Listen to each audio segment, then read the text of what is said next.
state doesn't let us hire a superintendent for 7 years. The state doesn't allow us to do other things for 7 years because you don't know what can happen in 7 years. I think that that's a little long, especially for the first time ever doing a transportation contract, going from in-house to out. And I think that if they want to provide this, that we could do a longer period of time, I think that we should at least have a honeymoon period to where we can go through a few years, see how it's working, see how they're raising the prices, see if they're meeting what we feel like they need, or if we can find something else better than the competitor. Because I feel like things like that entice people to do their job well. Sure. No, I don't disagree with you at all, Mr. Love. The one thing I will say is that we are right now in a very urgent timeline. To be able to do this for next school year, we need to have a decision at the June board meeting. So, given that understanding that we can work through and prioritize the ideas or the things that we'd like to see in the contract, if we can't reach that by June 16th, it doesn't matter what the competitor is, you're most likely not going to be able to have it ready for next school year. I'll just say our special ed was 7 years, other districts have 7 years. We've been priced, can't speak to the actual numbers, but the multiple years we've been priced, we've been happy with their services, otherwise they wouldn't be recommended either. So I think from my perspective, I have no hesitancy doing a 7-year contract. I think it's more beneficial for us than for them from their perspective. Given the perspective of the cost of new equipment, new buses, fuel costs, maintenance costs, all of which increase every year. I don't know the time that gas really went down since I was in high school. Gas and fuel continues to rise. Maintenance costs continue to rise. Locking in a 7-year deal with a guaranteed rate that we know of that still falls well below what it is that we would do if we tried to be competitive with our drivers and hire all the drivers. I believe that that's a good thing, but we will, if this is the committee's desire, we will go back and we will review that and look for a shorter term. Is there a possibility, without messing with the RFP, to have like a 5-year and a 1-year, where you could have that flexibility? Or are you basically saying that this is the best product? So they can go back and Right. Okay. Right. You can't guarantee they will accept, because they accepted these terms, or they might change something else and say they want this instead. Because some of that is when you open it back up, that's the risk we run, because they agree upon this and they're ready to go forward with it. If we change it, I understand we're we can ask them for anything, and So if they want to change it, we can say, see you later, Craig. Then we're in the spot where instead is, then we gotta figure out what we're doing for next year, and we gotta figure out the substitute service, because they probably will not sign a contract for substitute service, because we didn't have one on the board meeting because of this. If we wouldn't need some, they would provide them. But we, as a district, would not necessarily, we don't have, we would be scrambling to make next year. That's probably a mistake.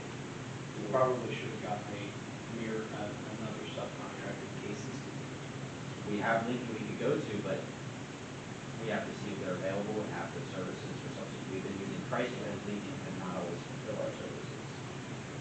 But what I'm saying is we probably should have gotten another proposal from Price to have on the agenda if we didn't get the answers. Because I would say this was on in May and it was tabled. It wasn't a. When do we typically do our substitute?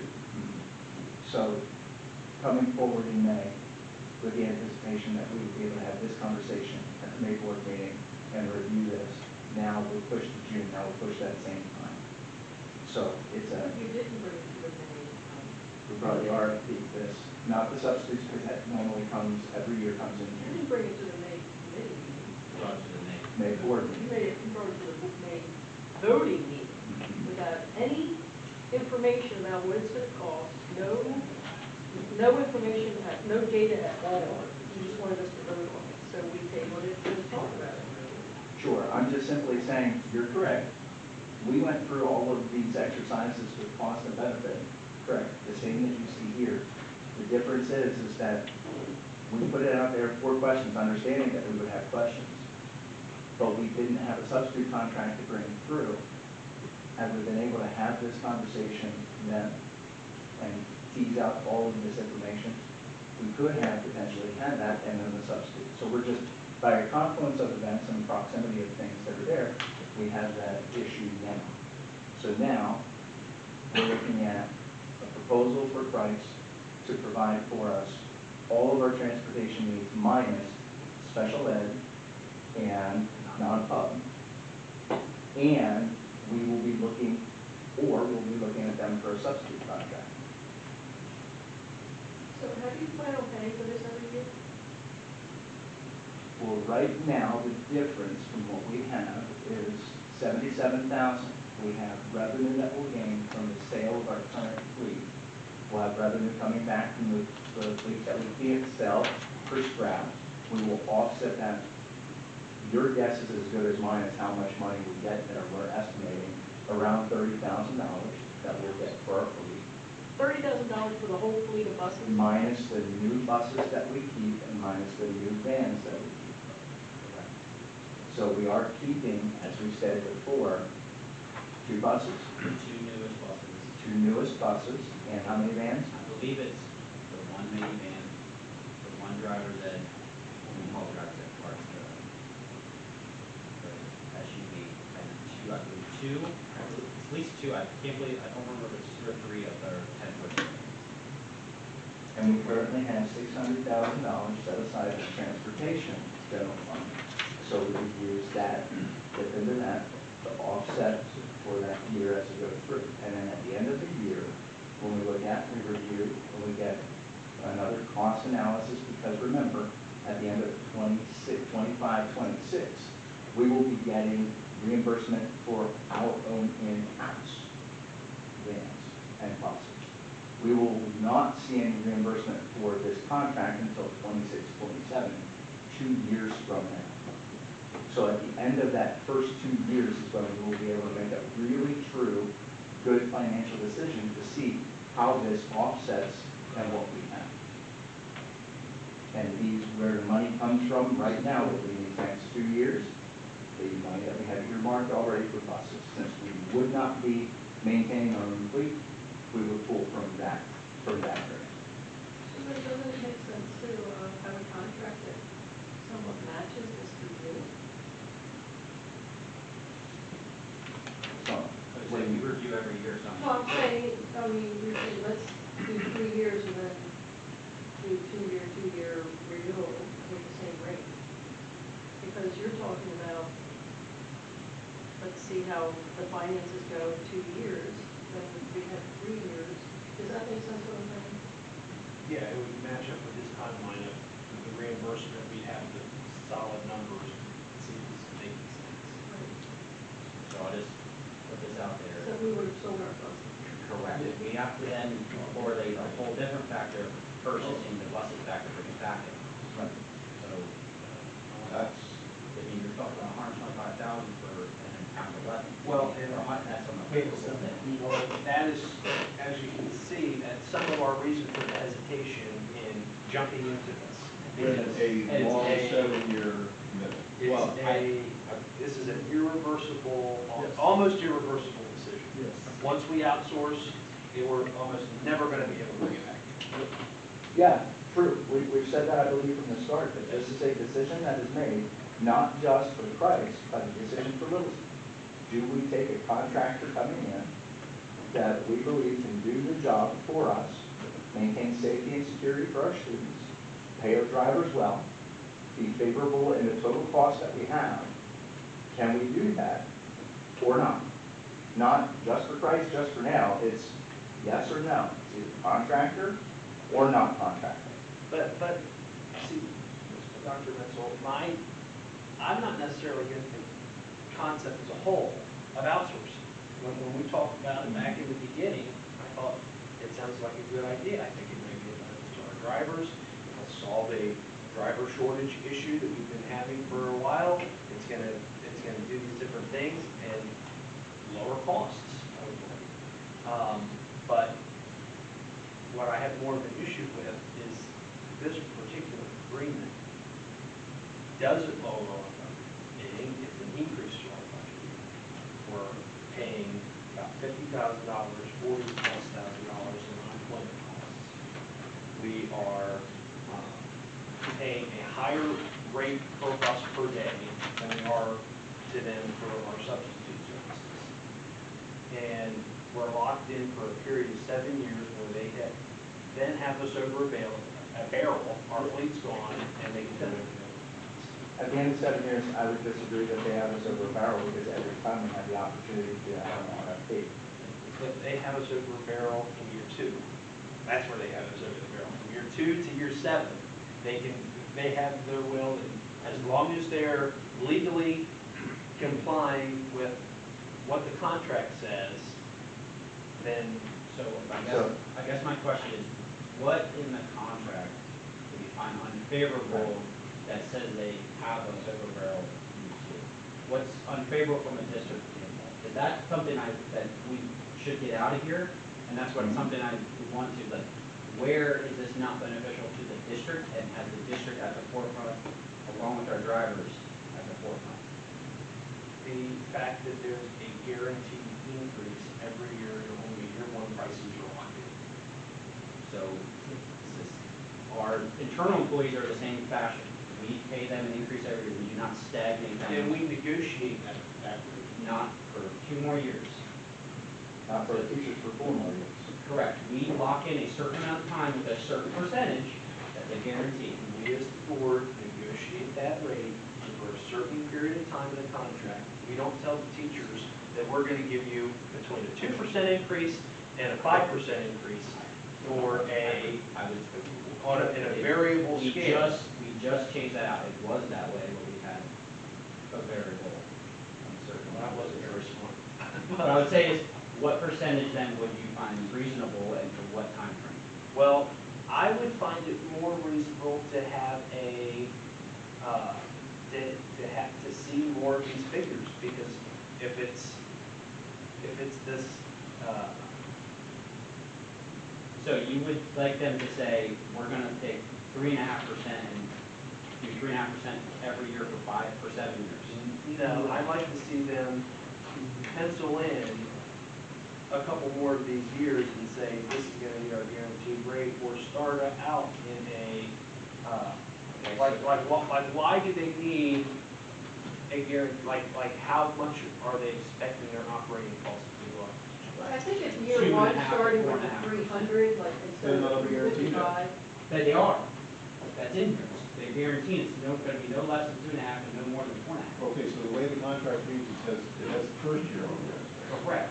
Okay. Right, you can see here at the bottom, it says, keep going down, Gary.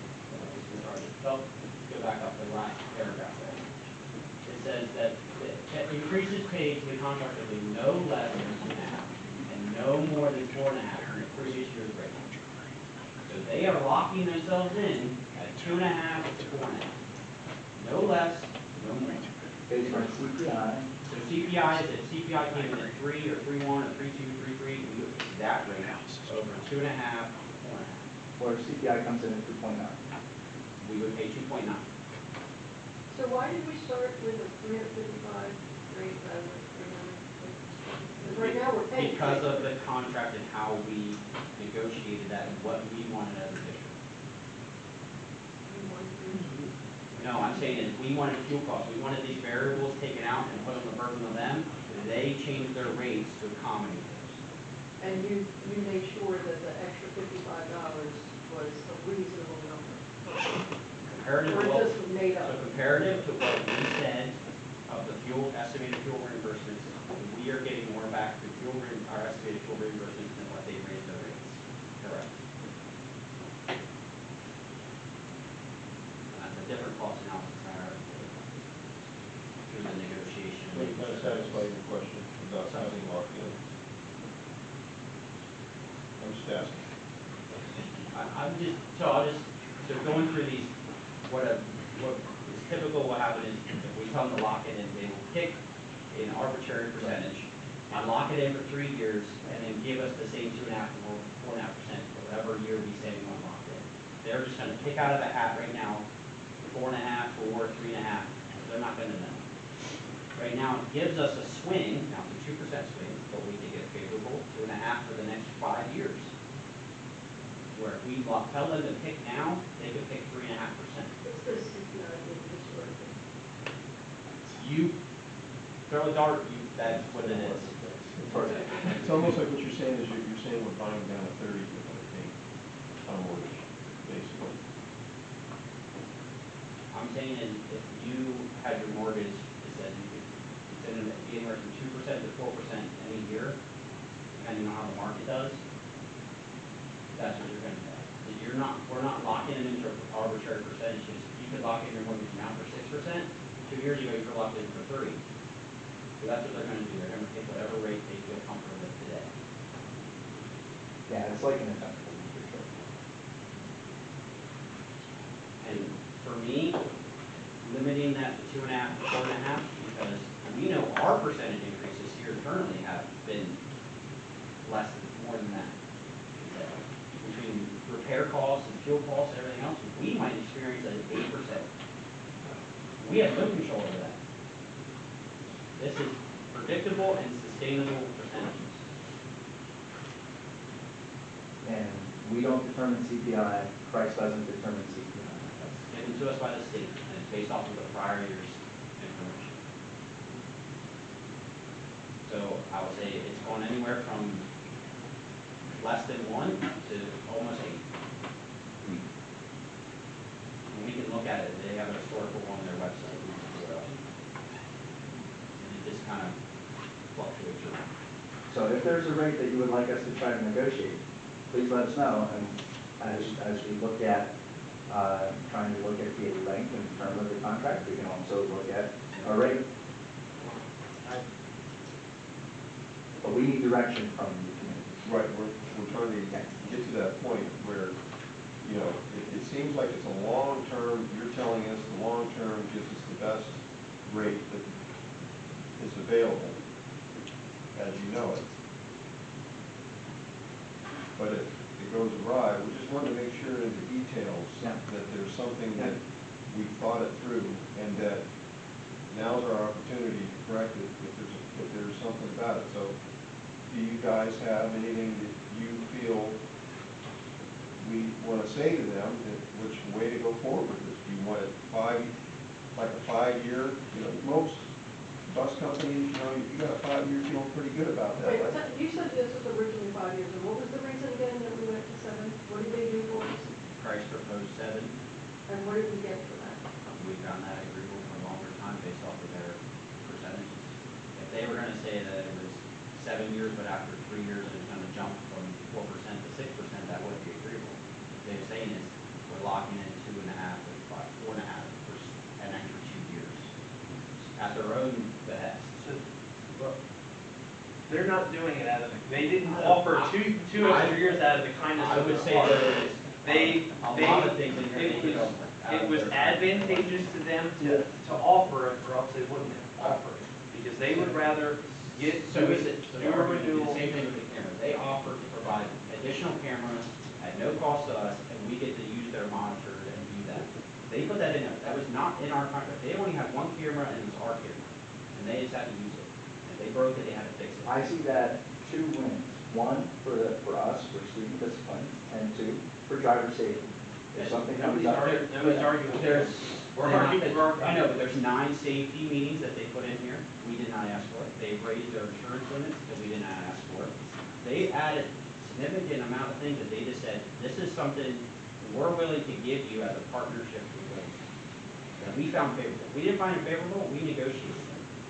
So we didn't get anything when they said we want to add 2 extra years for our longevity. What, if we didn't get any, So I said, what would we give?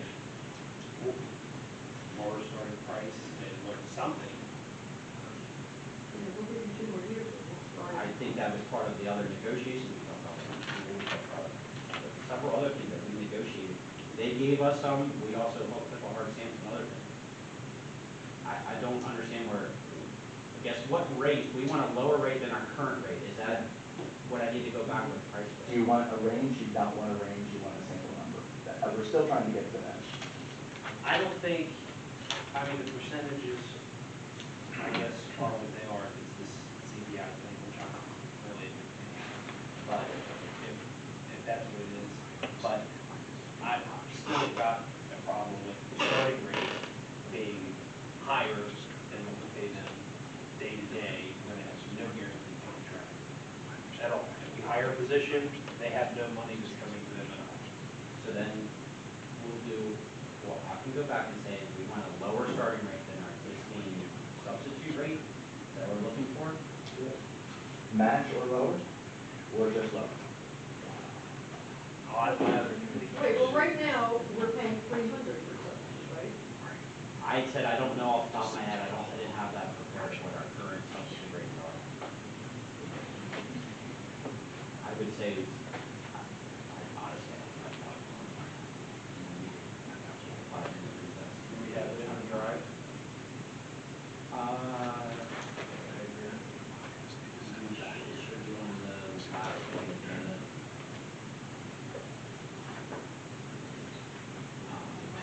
So, I mean, they're throwing all these fuel at us like cannons and stuff, but do we really need that many? Is it bumping up our price?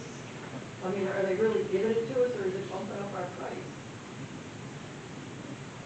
I'll say one of the biggest contributors to the price was the fuel. And we have took a hard stance that they are paying us 100% of our fuel costs. Whether it's $3 a gallon, whether it's $8 a gallon. Correct. And they wanted us to pay for it. That could be very. And then we went back and forth, and they changed their rate that says our rate didn't accommodate all the fuel anticipation, and then they came back with this is their best rate. And this was, at the time, a take it or leave it rate. So the 355, I think, is because of fuel. That is one of the main contributors. Okay, so the rate should probably, given that information, you would maybe make that consideration for the rate to stay there because of that negotiation. Because the unknown of it, the little sky. If we ask for a lower rate, they're gonna, I know they'll come back Go to the back to counter and fuel. say, okay, we're not paying for fuel. Yeah, so yes, they gave us originally a lower rate, and we said that doesn't include all the fuel costs, that's for us to pay the fuel. They're like, yes, if you want us to pay all the fuel, we'll have to change our rates. So they're not really paying all the fuel, they're raising the rates. Well, because that's, they did their